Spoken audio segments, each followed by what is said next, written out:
Welcome. My name is Jessica Herring, and this is a short video practice for you to do if you're feeling any discomfort in your pain. A lot of the information that you'll find here comes directly from teachers such as Donna Ferry, Christina Sell, among others that I learn and study from in person and online. So the first thing you might need for today is 1 to 2 blankets. Ideally 1, you might need 2 depending upon your comfort level, and then at least 1 strap. You can also use a belt if that works for you, but a strap might be a little more accessible. And then if you have 2 straps, that's all the better. And then we'll at least need 2 blocks for today. And the first thing we're going to do is we'll start on our backs with quite a bit of setup. So if this is a lot, no worries, you can pause it, stop it, rewind it, and we'll go again. And as this is our first video, just be aware that I personally don't use a mat, so most of the time you probably will not see one in these practices. But that's okay. If you use one, keep using one. The first thing we'll start by doing is grabbing one of our straps, and I want you to unwind your strap all the way. And ideally, if you have a strap that has 2 of the metal loops, I personally find the D-rings to work very well for me, but everyone has their own preference. So we'll unwind our strap all the way till we find the tail, and then you'll send the tail through both loops. You'll go over one and under the other, and then you'll just tighten the strap until you have something that's about this big. And then you can plant that aside, and then we'll have 1 block and we'll have 2 blocks. And the thing to notice about our blocks is that they have 3 sides. So most of the time, I'm going to encourage you to use, if I call this the first side, this would be the second side, and then this would be the third side. They're all increasing in their width. So most of the time, I'll have you use the first or the second side of the block for height. And today, what we'll do is we will just start by lying on our backs. The first block will just be at our side. The second block will also be at our side. And you'll put your legs through your loop. And you'll have to be mindful that you'll have this extra tail, so you'll just want to walk that off to the right and the left. And then you'll put one of your blocks in between your inner thighs. Now, because of the length, or rather the width of my pelvis, I like to use the second setting, but most of you will be completely, perfectly comfortable by putting it on the first setting. So you'll put that block between your thighs, and ideally you want it closer towards your pelvis, the block rather, and then the strap will be above the block. Again, I have pretty long legs, so there's room here. Some of you might need to strap the block over, or rather put the strap over the block. So once you've got that, I want you to tighten your block so it feels like you've got a little bit of resistance in which you can push out into the strap, and yet you can still also simultaneously hug into the block. And then from there, you'll make your way onto your backs. And once you're flat on the floor, you might want to just take a little bit of time to make sure you are centered between the pelvic halves. And the first thing that we'll do to make sure that that happens is I want you to push wide into your strap and simultaneously push down into your big toe. So you'll feel that this is a very subtle movement. You don't need to do more than maybe 20% of your capacity, but push wide into the strap and then push into your big toe mounds at the same time. Notice if your strap wants to be widened a little bit, but you'll push out into the strap and simultaneously down into your big toes and then gently release. And we'll do about 3 to 5 of those, depending upon what feels good in your comfort. And the arms can just be wherever they need to be. And as you're doing this, bring your attention to the back of your pelvis and see if you can just breathe. A lot of low back pain, as I've been learning and as I'm experiencing in my own body, comes from a misalignment from our sacroiliac joint. And so this is just simply trying to find the subtle movements, let's take one more, that allows the femur, the head of the thigh bone, to sit into the acetabulum of the pelvis. So then let's reverse those movements. So now you're going to hug your block gently, but press wide into your pinky fingers, and pinky toes rather, and notice what happens after 3 seconds, and then gently release. And do about 3 to 5 of those, squeezing the block, pushing wide onto your feet. And again, You only want to do 20% of your capacity. There's such an interesting aspect in a lot of these more subtle, nuanced parts of yoga and physical awareness that smaller can be impactful. It doesn't need to be big to be impactful. Let's take one more out of the block, press wide into your pinky toes. Awesome. Now you can go ahead and gently release that. And from here, I want you to just notice if you notice any difference in the sacrum. If there feels like there's half of your sacrum reaching up or half of it reaching down. And then from here, we'll just take one more thing like this to sort of neutralize the pelvis. You'll walk your feet in just a little bit closer towards your butt, so your heels are almost, you can graze your heels with your fingers. Then you'll press wide into your pinky toes, lift your outer hips up. Once your hips are high, press into your big toes, hug that block. Keep lifting up through your hips, and you can slide that block underneath, or your second block, underneath your sacrum at its second or first setting. And then we'll just repeat some of those actions we just did. Can you press wide into the strap and at the same time press down into your big toes and just release that. Notice if that allows the sacrum to feel a little bit more evenly dispersed in terms of its pressure into the block underneath you. One more. And for me personally, I like the pressing out and moving in through the big toes more than the other, but each one of us has a different facet, or rather, each one of us is unique in how our sacrum is doing. So I'm going to take one more pressing out with the or pressing out to the strap so they press into the big toe. But you might want to choose to switch that where you hug into the block and press wide into the pinky toes. And again, we're only working for 20% of our capacity. I mean, I might not be able to see this movement, one might not be able to see this movement, but you can begin to feel how the pelvis begins to shift ever so slightly as space begins to create itself in your back. Let's take one more of those if you've decided to squeeze in. Awesome. And we'll gently release that. And from here, I'd like you to cactus your elbows so your fingertips point up. And then you might want to walk your feet a few inches closer towards your pelvis.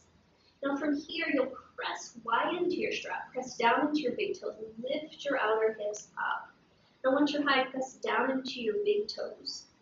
And you can also just squeeze your block and press wide into your pinky toes even more. Now from there, fan the backs of the hands to the floor. And almost like you're creating a snow angel, circle your hands down towards your pelvis, down towards your feet. With one hand, remove that block. And then with both hands, or rather both shoulder blades, you can walk them together on your spine, interlace your hands.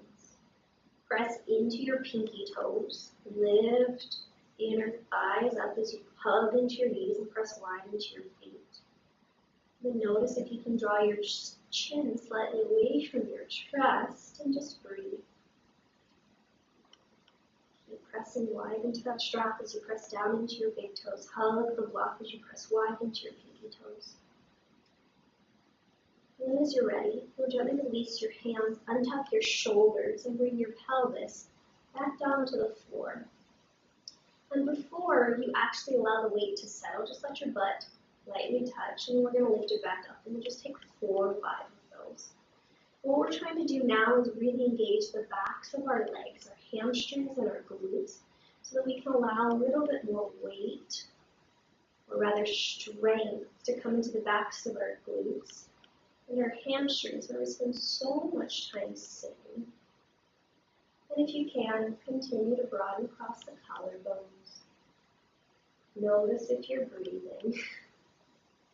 And see if you can deepen your breath. All right, I lied. Maybe take 3 more. You want to move slowly so you can notice the shifts you're happening in the pelvis as you go up and down. And this is our last one. Awesome. Okay, once your pelvis hits, allow it to pause. Untuck the shoulders. And then bring your hands to the tops of your thighs. And I want you to lock out the arms. Now, I have really long arms, so it facilitates me doing this, and your arms might not be that long. And if that's the case, no worries, just walk your hands closer to your hips and plant the palms against the tops of the thighs and push forward and just feel the side body extend. And then you can go ahead and release that. Remove the block from between your thighs. And then carefully remove the strap from your legs. And then from here, I want you to just take a moment to pause, extend the arms out to the right and to the left, and notice if anything feels any different in the back of your pelvis and in your sacrum. And then the last thing that we'll do just to finish this session today is we'll widen your feet outside of our hips. This exercise comes directly from Pete Legoski. He's a functional movement therapist. And you're going to allow your knees to fall in towards each other.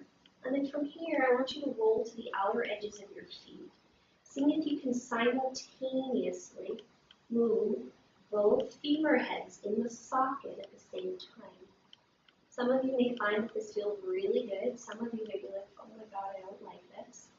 And if that's okay, or if that's the case, that's okay. Just breathe and do the best that you can. Sometimes you can just close your eyes and imagine that your body is doing this, and that's more than enough.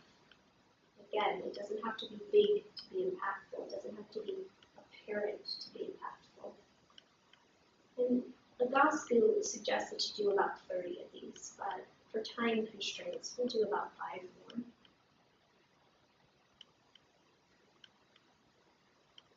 And gradually, you'll begin to notice that one thigh bone has more opportunity to externally rotate, and the other one has more opportunity to internally rotate. And that's just due to the asymmetries of the body. Awesome. We'll say that's our last one. And then I want you to wiggle walk your feet together, or rather hip distance apart. Once again, notice if you notice anything different. And then we'll take a few pelvic notations here. Now these are just simply rocks. They're tiny little rocks.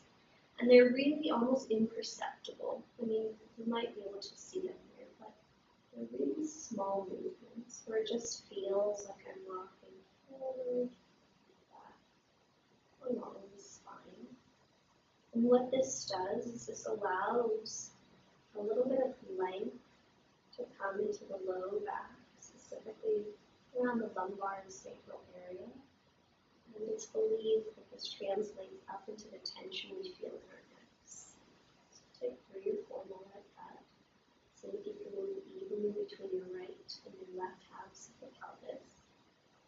Hopefully we've reset enough into how the thighs interdigitate with the halves of the pelvis that your sacrum feels a little bit suited to neutrality. And then from there, you can stay here, or you can extend your legs long. And we'll just take a short moment to have a little Shavasana rest. And again, this is one of those things that you want to check in and see how your sacrum is feeling, how the low back area is feeling. Allow the eyes to soften and close. And then begin to just allow the bones to become heavy into the floor. Let the muscles relax around the bones and just melt towards the floor. And notice how the more you can let the bones settle and the muscles soften, the breath begins to expand and liberate itself.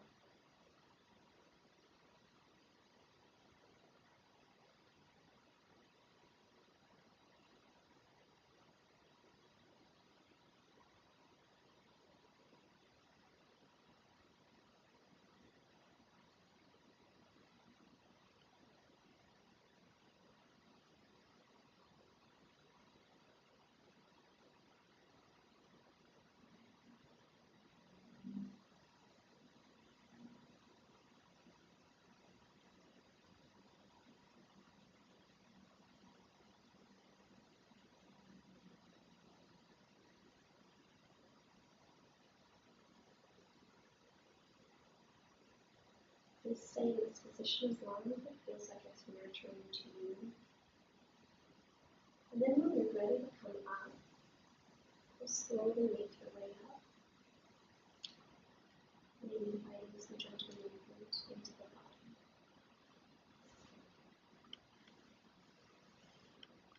And then gently making your way toward your sides.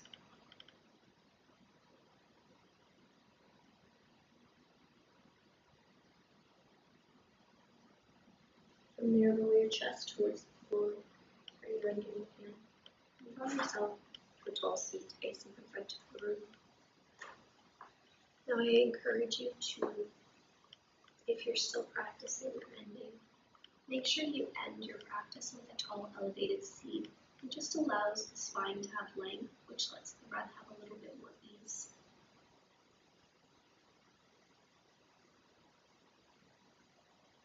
Thank you for joining me. Namaste.